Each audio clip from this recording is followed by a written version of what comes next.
Está aqui um quadro de distribuição pequeno.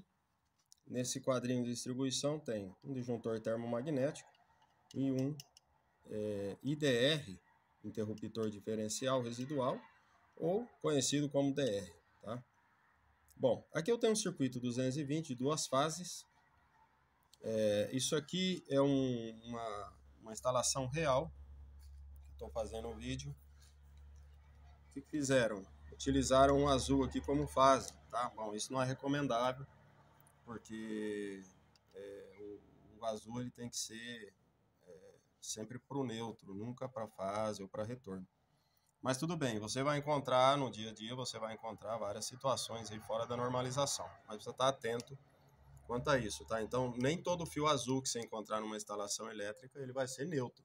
Você tem que medir, você tem que certificar antes, porque pode ter sido passado azul e está sendo utilizado como fase. Bom, aqui eu tenho o tubo de entrada, né, que vem do poste. Eu tenho os dois cabos que estão vindo gerais aqui e entra no disjuntor. Ele passa pelo disjuntor primeiro, tá? Ele entra nos dois bornes aqui, superiores, e aqui está a saída dos dois bornes aqui. E daqui vai para o DR. Então, olha só, aqui eu tenho entrada, aqui eu tenho saída. A saída do disjuntor está conectada na entrada do DR. E da saída do DR, eu tenho uma derivação para essa tubulação e para a tubulação de baixo. Tá? Pode ver que desse borne aqui está saindo dois cabos azuis, um que vem para esse tubo de baixo, esse o tubo superior, e também o marrom da mesma maneira, distribui uma fase para cada circuito, duas fases para cada circuito, tá bem?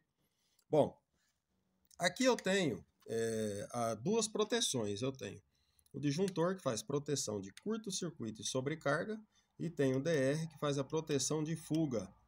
Tá? Vamos colocar um exemplo de fuga.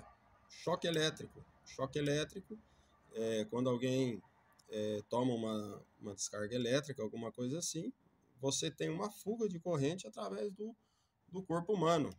Então isso é considerado uma fuga, o DR entende isso e desarma, ok? Lembrando que o DR, você tem um circuito de duas fases, essas duas fases obrigatoriamente tem que entrar no DR, tá? Você tem que ter entrada e saída. Então o DR sempre vai ter dois pontos aí de monitoramento. Você nunca vai ter um DR unipolar, de um canal só. Você vai ter sempre DR como no mínimo com dois canais, bipolar, tá? No caso de um circuito monofásico, 127 volts, o neutro obrigatoriamente tem que passar pelo DR, tá? Pelo disjuntor não, mas pelo DR sim tem que passar. Aqui eu tenho o trilho DIN. O trilho DIN é esse trilho que você parafusa no fundo com a distribuição e aqui você vem e encaixa o disjuntor. Todos os disjuntores que forem necessários. No caso desse quadro de distribuição, ele suporta até 8 disjuntores, tá? Unipolares ou 4 disjuntores bipolares. Então aqui eu tenho um disjuntor bipolar, tenho um DR bipolar. Entrariam mais dois componentes bipolares aqui, tá bem?